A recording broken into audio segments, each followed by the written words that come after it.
Hello, this is John Bodden, historian at Oregon State University, and today I'm going to provide a brief overview of beer's history in the United States. In colonial times, American brewers used different ingredients than their European counterparts, and by the late 19th century, brewers had developed American lager, a light, golden drink using 2/3 barley malt and 1/3 either rice or corn. But first, let's go back to colonial British North America. The first Europeans to settle in North America, whether English or Dutch, were beer drinkers. In fact, they frequently complained about the short supply of beer.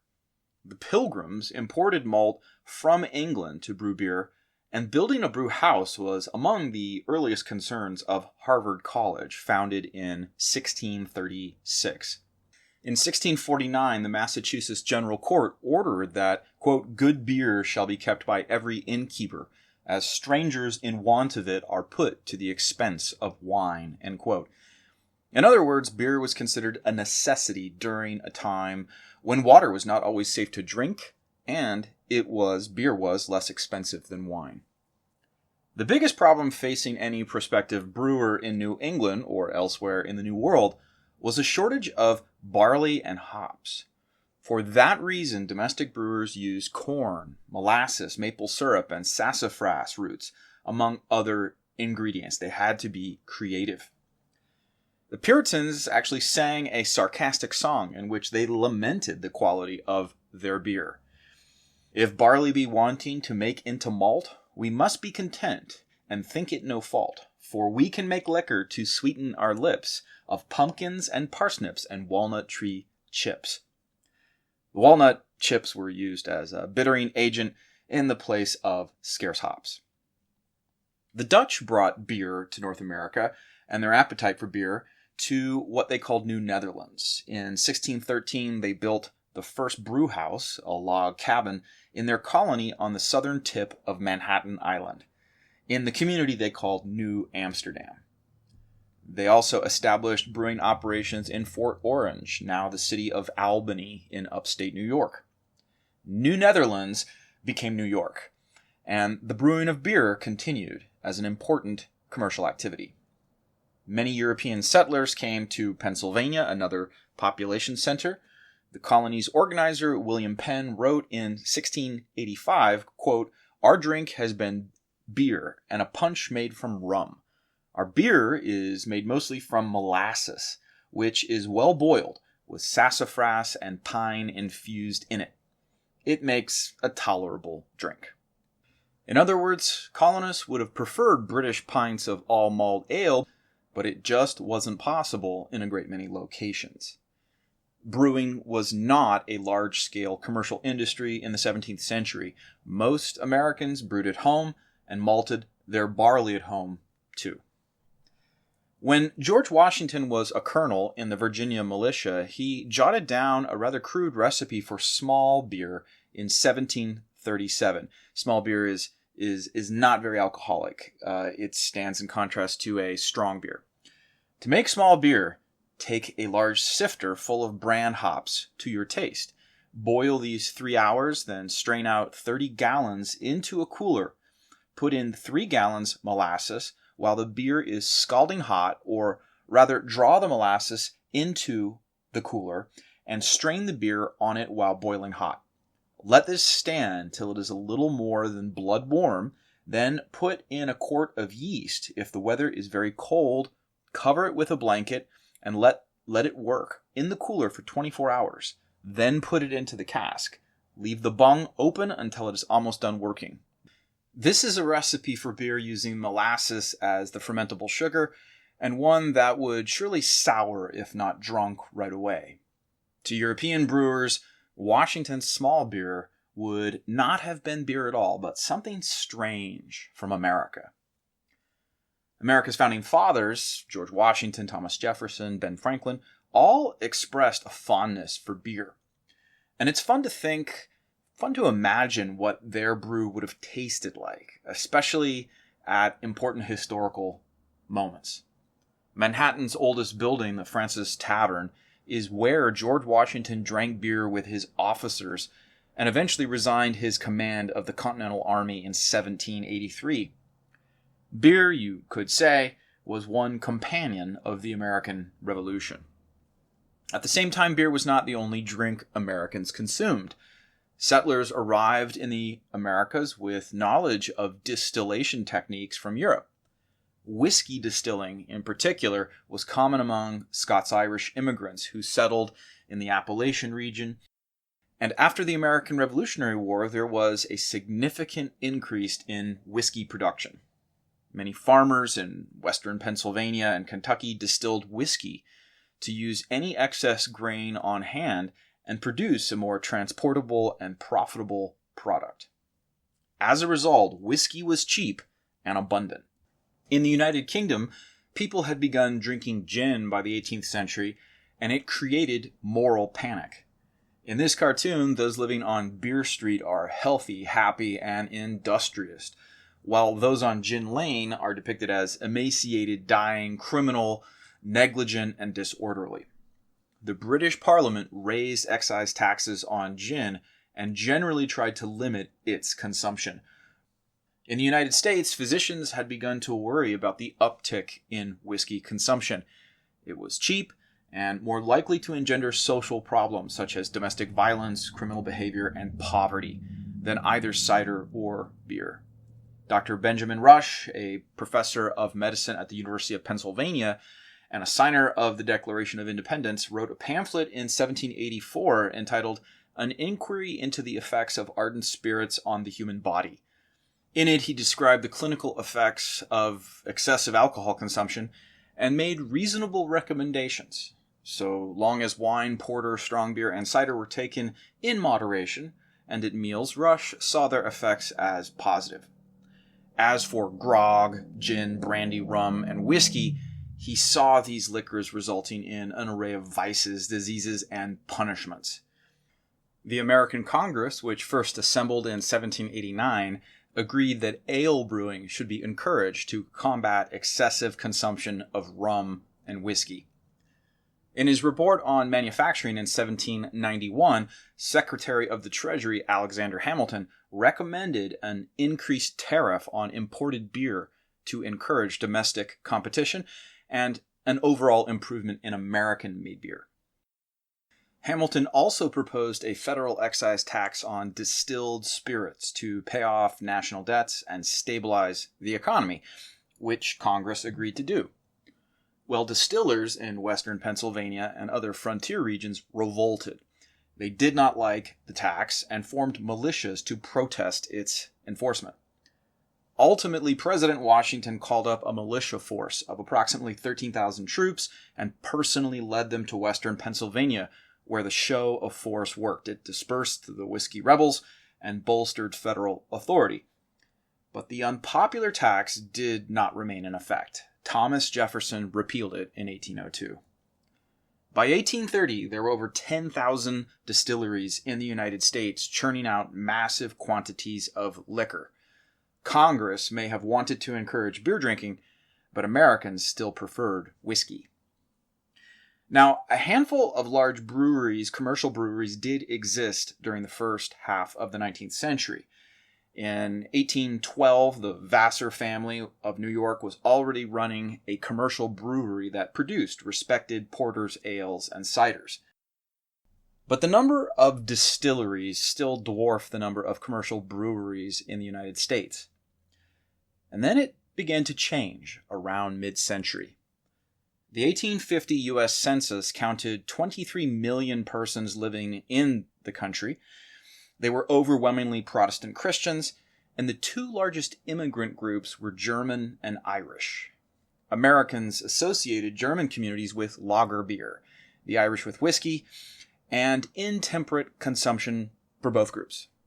Suspicion of newcomers also had to do with the fact that many of these foreign-born inhabitants were Roman Catholic instead of Protestant. 1.4 million German immigrants came to the United States between 1840 and 1860, and per capita beer consumption surged. Kleindeutschland, meaning Little Germany, refers to the sizable German communities in American cities such as New York and Chicago during the 19th century. Midwestern cities such as Cincinnati, St. Louis, and Milwaukee had the densest concentrations of Germans. These Kleindeutschlands are important for spreading the consumption of lager beer in North America. Not all Americans liked the European newcomers. The Native American Party, known as the Know-Nothings, because its members were required to say, "I know nothing," if outsiders asked for specifics about the party. This was an anti-immigrant, anti-Catholic, and anti-alcohol political party. The Know-Nothings accused Irish and German immigrant wards of engaging in voter fraud, stealing elections, and Roman Catholic conspiracies to subvert religious freedom. The Germans, they said, refused to assimilate into Anglo-American culture. Chicago was a booming city at the start of the 1850s with large Irish and German communities. In 1855, Chicago's citizens elected Dr. Levi Boone mayor of the city, and he was a member of the Know-Nothing Party. Levi did not want to maintain the status quo. He called for 21 years of residence before immigrants could apply for citizenship and the right to vote. He also wanted to shut down the city's many drinking establishments owned and operated by the Irish and the Germans. Henry Klinkle's Lager Beer Saloon, an ambrotype photograph made in 1854 in Chicago, speaks to the importance of beer taverns as assembling places for people of German heritage. It was cultural to drink beer. It was social, and Sundays were frequently the only day to do it after the long work week from Monday through Saturday. Well, Chicago's new mayor, Levi Boone, announced that he would strictly enforce a local ordinance mandating that taverns close on Sundays. More significantly, the city council increased the cost of a liquor license from $50 per year to $300. The German community resisted. Saloon owners stayed open on Sunday. Some were arrested, some were fined. What was happening in Chicago had nationwide significance. The Lager Beer Riots refers to violent disturbances in several American cities in 1855. Their cause had to do with German immigration in several Midwestern cities. German speakers had established these large communities and acquired some measure of political power. They were also drinkers of lager beer and associated with that beverage. Ultimately, German communities asserted themselves during these disturbances and pushed back. They essentially insisted, we will drink lager and we will vote in elections and we can't be pushed around. To give a sense of what happened, I'll start in Chicago. On April 21st, 1855, 1,000 German immigrants, including some Irish, marched on City Hall in protest of the Blue Laws and clashed with police, resulting in arrests and one death. Ultimately, Chicago City Council lowered the liquor license fee from $300 to $100, and Boone was voted out of office. In Cincinnati, nativists wanted to prevent German and Irish immigrants from voting. They confiscated ballot boxes from German districts and attacked brewery workers and the breweries themselves. The next day, German Americans armed themselves and barricaded the bridges leading over the canal and into their district. The two sides engaged in a gun battle. By the end, as many as a dozen people had been killed. In Columbus, Ohio, a group of nativists attacked a parade of German Americans returning from a picnic. On August 5th, 1855, in Louisville, Kentucky, Know-Nothings began attacking Irish and German immigrant neighborhoods and their polling places. Rioters attacked German and Irish-owned businesses, including 2 breweries. One brewery was burned down, and on Bloody Monday, there were 20 deaths, making it the deadliest of the beer-related anti-German riots in American history. Approximately 100 families, German-American families, left Louisville after the riot and moved north to the more German-friendly Milwaukee. After 1855, the Know-Nothing Party faded from the political scene, in part because the issues of immigration and alcohol took a backseat to the national debate over slavery. On this issue, German communities in the North overwhelmingly opposed slavery and its extension to Western territories. With respect to the American Civil War, I will only say one thing. In 1862, American President Abraham Lincoln enacted a tax of $1 per barrel on all lager beer, ale, porter, and other similarly fermented liquors. American brewers in the Northern Territories accepted the tax, which was the first excise tax on beer. This would not be the only occasion when the United States government would levy additional taxes on brewers to fund wartime spending. So you could say American beer did its part to defeat the slave-holding South. In the decades after the American Civil War, millions more Germans would immigrate to the United States. And the largest German communities could be found in Milwaukee, Cincinnati, and St. Louis. One immigrant among many had an outsized impact on American beer. Anton Schwartz was a German immigrant to the United States who arrived in 1869. He worked writing for the American Brewer, the first trade journal for brewers in the United States. Schwartz advocated in this journal for drier, lighter, less hazy beer, and championed brewing with adjunct grains such as corn and rice to dilute the heavy 6-row barley malt.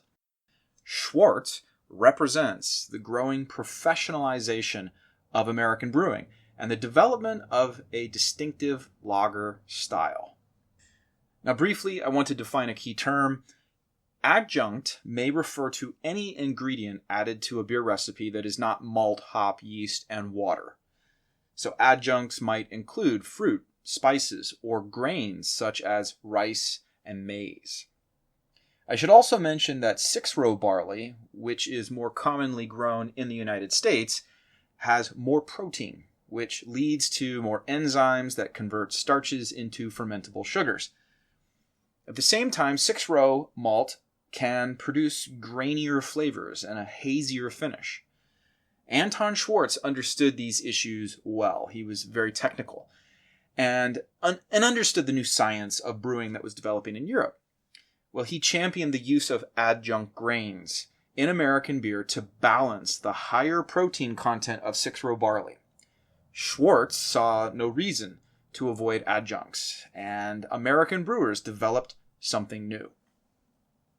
American lager refers to a beer style that developed in the United States during the late 19th century. It is clear, dry, mildly hopped, and brewed with either rice or maize.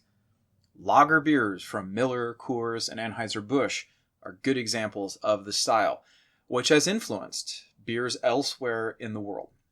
These lagers are light, thirst-quenching, and can be drunk in great quantity. Who had the most success brewing this style? Beer barons. Beer barons were 19th century German immigrants to the United States who brewed lager beer at modern industrial factories. This group of men includes Joseph Schlitz, Frederick Pabst, and Adolphus Busch. They all embraced the new technology of brewing. They all hired chemists to ensure the consistency of their product. And they shipped bottled beer to faraway markets. The beer barons competed with each other fiercely and are a symbol of America's Gilded Age, its rapid industrialization, and the rise of national beer brands, bottled and sold everywhere in the country. Reduced transportation costs are one big part of this story. In 1770, crossing the Atlantic Ocean on a sailing ship took approximately 30 days, while traveling from New York City to Chicago took approximately 6 weeks.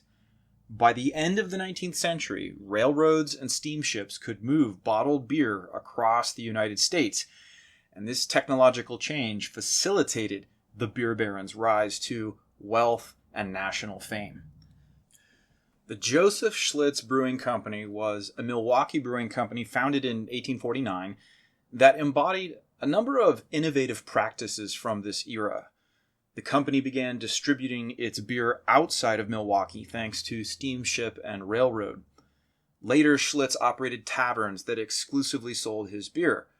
Schlitz opened amusement parks such as dance halls, bowling alleys, and ice skating rinks, where, of course, beer was served. Like other beer barons, Joseph Schlitz embraced family-friendly spaces for social drinking, commonplace in his homeland. German beer gardens were places of leisure that served not just beer, but pickles, rye bread, pretzels and mustard, bratwurst and sauerkraut, spätzle. These were spaces for the entire family, young and old alike, where you might hear music and certainly have lively conversation with friends and family. Another German-American brewer who immigrated to the United States was Captain Frederick Pabst. He started out as a steamship captain on Lake Michigan before he eventually assumed control of a brewery in Milwaukee and made it fabulously successful. Pabst shipped his beer to every part of the United States and developed a national distribution network. In 1882, Pabst began to have pieces of blue ribbon tied around the necks of his select beer. A smart marketing technique. He hired people at the forefront of brewing science to brew his American lager. He was one of the first brewers to introduce pasteurization and artificial refrigeration to his facilities. Like Joseph Schlitz, he built amusement parks and family-friendly places for patrons to drink beer together. Budweiser by Anheuser-Busch is a beer brand known worldwide. And that takes us to Adolphus Busch, a German-American brewer who settled in St. Louis and married Eberhard Anheuser's daughter Lily, hence Anheuser-Busch. Well, Busch developed into one of the most progressive and innovative individuals in the history of American beer. He introduced two wildly successful products, St. Louis Lager and Budweiser, both lightly hopped, light in color, and highly drinkable. Rather than focus on the sale of draft beer in St. Louis, Anheuser-Busch searched for and found new markets by using refrigerated railroad cars carrying mass-produced bottled beer.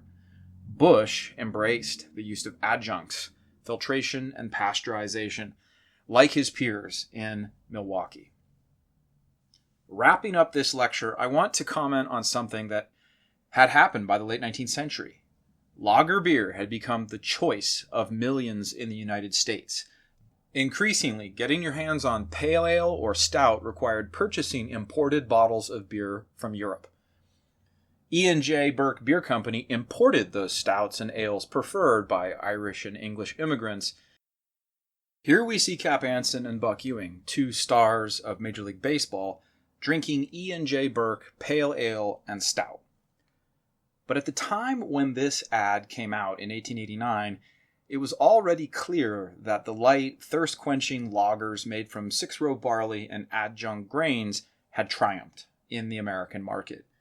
50 years later, in the mid-20th century, it would be difficult to get your hands on just about any other beer style except for American lager. Here are some of the sources I consulted for this lecture. I look forward to your comments and questions.